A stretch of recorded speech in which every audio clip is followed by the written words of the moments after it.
Fitumi telah mengumpulkan data yang diperlukan untuk menyusun laporan rekonsiliasi bank per 31 Desember 2009. Data tersebut adalah sebagai berikut. 1. Saldo perkiraan kas di bank menurut catatan perusahaan pada tanggal 31 Desember 2009 menunjukkan saldo debit sebesar Rp6.080.000, sedangkan rekening koran pada tanggal yang sama memperlihatkan saldo kredit sebesar Rp5.787.000. 2. Pembayaran utang kepada PT Jaya sebesar Rp3.650.000 dengan menyerahkan cek nomor AGH 052 oleh perusahaan dibukukan sebesar Rp6.350.000. 3. Setoran uang ke bank pada tanggal 31 Desember 2009 sebesar Rp2.930.000 baru dibukukan oleh bank yang bersangkutan pada tanggal 2 Januari 2010. 4. Rekening koran menunjukkan adanya penerimaan tagihan dari PT Grakar sebesar Rp1.850.000 pada tanggal 27 Desember 2009. Bank memperhitungkan biaya penagihan sebesar Rp50.000. 5. Cek yang sudah dikeluarkan oleh perusahaan tetapi belum diuangkan oleh pemegangnya sampai dengan tanggal 31 Desember 2009 berjumlah Rp2.070.000. 6. Bunga atau jasa giro yang diberikan bank atas simpanan perusahaan sebesar Rp42.000 belum dibukukan oleh perusahaan. 7. Bank memberikan nota debit kepada perusahaan atas tolakan setoran yang berupa cek dari PT Abadi sebagai pelunasan utangnya sebesar Rp850.000. Biasanya administrasi bank untuk bulan Desember 2009 adalah sebesar Rp25.000. Setoran perusahaan berupa cek sebesar 8. Setoran perusahaan berupa cek sebesar Rp1.550.000. Ternyata dalam rekening koran bank malahan dicatat di sebelah debit seolah-olah sebagai penarikan uang oleh perusahaan. Diminta A. Buatlah rekonsiliasi saldo bank dan saldo buku untuk mencari saldo kas di bank yang benar per tanggal 31 Desember 2009. B. Membuat ayat jurnal koreksi yang diperlukan.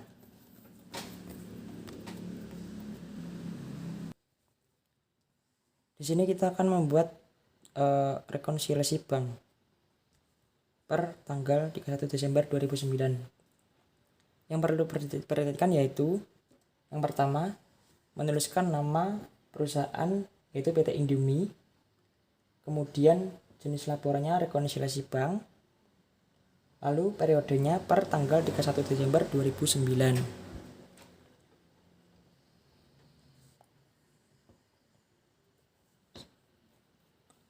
Itu yang pertama. Lalu selanjutnya saldo perkiraan kas di bank menurut catatan perusahaan pada tanggal 31 Desember 2009 menunjukkan saldo debit sebesar Rp6.080.000, sedangkan rekening koran pada tanggal yang sama memperlihatkan saldo kredit sebesar Rp5.787.000. Lalu selanjutnya saldo kas menurut bank dimasukkan sesuai nominal soal yaitu Rp5.787.000. Kemudian saldo kas menurut perusahaan sesuai di soal yaitu Rp6.080.000. Masukkan saldo bank dimasukkan Rp5.787.000, saldo perusahaan Rp6.080.000. Pembayaran utang kepada PT Jaya sebesar Rp3.650.000 dengan menyerahkan cek nomor AGH 052 oleh perusahaan dibukukan sebesar Rp6.350.000. Di sini ada kesalahan pencatatan oleh perusahaan pembayaran utang kepada PT Jaya sebesar Rp3.650.000, sedangkan oleh perusahaan dibukukan sebesar Rp6.350.000. Kita dapat mencari selisihnya dengan cara mengurangi kedua nominal tersebut yaitu Rp6.350.000 dikurangi Rp3.650.000 yaitu hasilnya Rp2.700.000. Kesalahan pencatatan untuk perusahaan. Setoran uang ke bank pada tanggal 31 Desember 2009 sebesar Rp2.930.000 baru dibukukan oleh bank yang bersangkutan pada tanggal 2 Januari 2010. Di sini ada keterlambatan pencatatan oleh bank atau yang biasa disebut setoran dalam perjalanan. Dimasukkan di sini saldo menurut bank. Rekening koran menunjukkan adanya penerimaan tagihan dari PT Grager sebesar Rp1.850.000 pada tanggal 27 Desember 2009. Bank memperhitungkan biaya penagihan sebesar Rp50.000. Di sini terdapat kesalahan pencatatan oleh perusahaan menggunakan jasa bank untuk menagih piutangnya. Cek yang sudah dikeluarkan oleh perusahaan tetapi belum diuangkan oleh pemegangnya sampai dengan tanggal 31 Desember 2009 berjumlah Rp2.070.000. Di sini terdapat kesalahan pencatatan oleh bank. Cek sudah dicatat sebagai pengeluaran oleh perusahaan tetapi oleh pemegang cek belum dicairkan atau di bagian bank belum dicatat sebagai pengeluaran, dan transaksi ini disebut sebagai cek yang beredar. Cek yang masih beredar Rp2.070.000. Bunga atau jasa giro yang diberikan bank atas simpanan perusahaan sebesar Rp42.000 belum dibukukan oleh perusahaan. Bunga ini termasuk kategori pendapatan karena akan menambah saldo kas simpanan yang ada di bank sehingga dicatat di saldo perusahaan dengan kategori jasa giro sebesar Rp42.000. Masukkan di saldo kas perusahaan. Bank memberikan nota debit kepada perusahaan atas tolakan setoran yang berupa cek dari PT Abadi sebagai pelunasan utangnya sebesar Rp850.000. Biaya administrasi bank untuk bulan Desember 2009 adalah sebesar Rp25.000. Bagi PT Abadi itu utang dan bagi PT Indomie sebagai piutang. Setelah dicek di bank ternyata saldo PT Abadi tidak mencukupi, jadi bank menolaknya sehingga mengurangi saldo perusahaan yaitu sebesar Rp850.000 dimasukkan dalam kategori cek tidak cukup dana, yaitu di sini Rp850.000. Kemudian biaya administrasi bank karena harus dibayar dan termasuk dalam kategori pengeluaran maka dicatat di bagian perusahaan yaitu biaya jasa bank sebesar Rp25.000. Biaya jasa bank Rp25.000. Setoran perusahaan berupa cek sebesar Rp1.550.000 ternyata dalam rekening koran bank malahan dicatat di sebelah debit seolah-olah sebagai penarikan uang oleh perusahaan.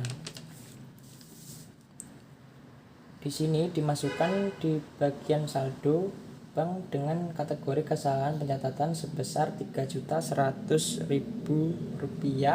sehingga di sini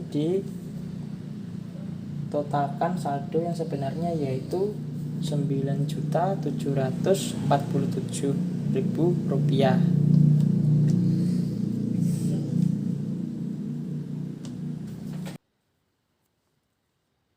Kita masuk ke jurnal koreksi. Nomor 2, pembayaran utang kepada PT Jaya sebesar Rp3.650.000 dengan menyerahkan cek nomor AGH 052 oleh perusahaan dibukukan sebesar Rp6.350.000.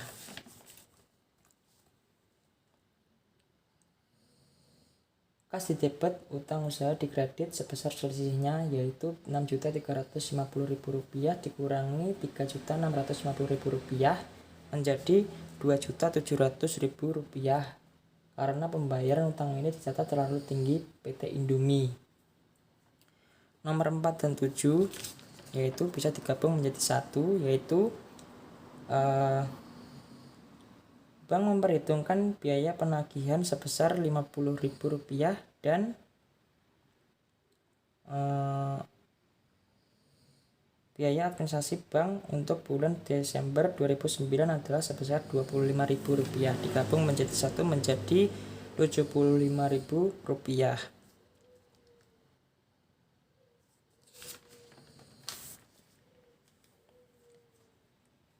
Biaya bunga atau jasa giro yang diberikan bank atas simpanan perusahaan sebesar Rp42.000 belum dibukukan oleh perusahaan. Di sini sudah mendapat pendapatan bunga jasa giro tapi belum dibukukan oleh perusahaan, jadi kas dari bank bertambah dan pendapatan bunga bertambah. Kas dari bank di sebelah debit sebesar Rp42.000 dan pendapatan bunga sebelah kredit sebesar Rp42.000. Tolakan setoran yang berupa cek dari PT Abadi sebagai pelunasan utangnya sebesar Rp850.000. Di sini PT Abadi sudah memberikan cek tetapi saldonya tidak mencukupi sehingga piutang tetap bertambah di sebelah debit sebesar Rp850.000, sedangkan kas di bank berkurang di sebelah kredit sebesar Rp850.000. Rekening koran menunjukkan adanya penerimaan tagihan dari PT Graker sebesar Rp1.850.000 pada tanggal 27 Desember 2009. Bank memperhitungkan biaya penagihan sebesar Rp50.000. Di sini adanya penerimaan tagihan oleh PT Graker sebesar Rp1.850.000, jadi piutang berkurang di sebelah kredit, kas bertambah di sebelah debit sebesar Rp1.850.000. Jika ditotal yaitu menjadi Rp5.517.000. Sekarang kita masuk ke contoh kasus hutang dagang. Perusahaan ABC membeli barang dagangan dengan harga Rp500.000 dengan syarat termin 2/10 N/30. Pencatatan transaksi di atas bila didasarkan atas nilai biaya bruto dengan menggunakan metode fisik adalah seperti berikut, yaitu pembelian bertambah di sebelah debit, hutang usaha berkurang di sebelah kredit sebesar Rp500.000. Kemudian bila pelunasan dilakukan dalam jangka 10 hari atau kurang, jurnal untuk mencatat transaksi pelunasan sebagai berikut, yaitu hutang usaha berkurang di sebelah debit, potongan pembelian di sebelah kredit. Ini rumusnya 500.000 kali 2%. 2% ini sama dengan 10.000. Kemudian kita masuk ke contoh kasus hutang wesel.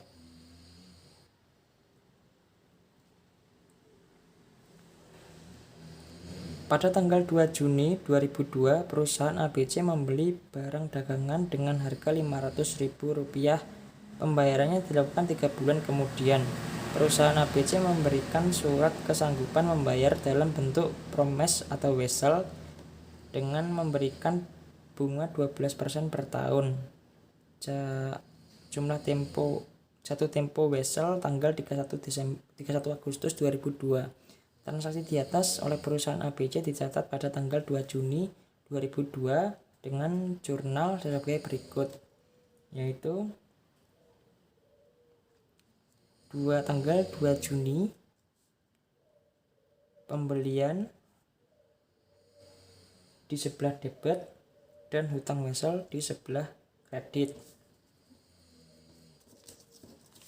Lalu pada saat jatuh tempo 31 Agustus 2002, misalkan perusahaan A melunasi hutangnya akan di jurnal sebagai berikut, yaitu tanggal 31 Agustus keterangan promes atau wesel bayar di sebelah debit, beban bunga di sebelah debit sebesar 15.000, kas di sebelah kredit sebesar 515.000.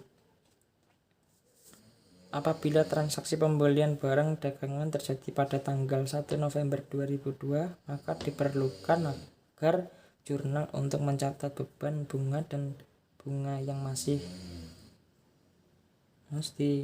harus dibayar atau hutang bunga sebagai berikut, yaitu tanggal 31 Desember beban bunga di sebelah debit 10.000, hutang bunga di sebelah kredit sebesar 10.000. Kemudian sehingga pada saat pelunasan tanggal 31 Januari 2003,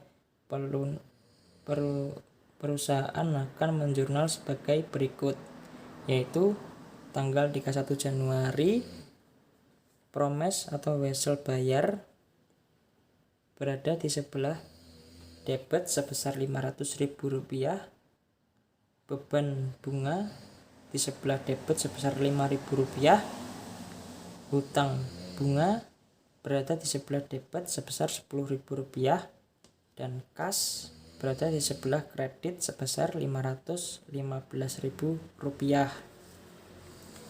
Contoh, pada tanggal 2 Juni 2002, perusahaan ABC mendiskontokan wesel yang berisi Rp500.000, 90 hari, tingkat diskonto 12%. Transaksi di atas oleh perusahaan ABC dicatat pada tanggal 2 Juni 2002 dengan jurnal sebagai berikut, yaitu tanggal 2 Juni keterangan kas berada di sebelah debit sebesar Rp485.000, diskonto wesel bayar berada di sebelah debit sebesar Rp15.000, wesel bayar berada di sebelah kredit sebesar Rp500.000. Sekian dari saya. Wassalamualaikum warahmatullahi wabarakatuh.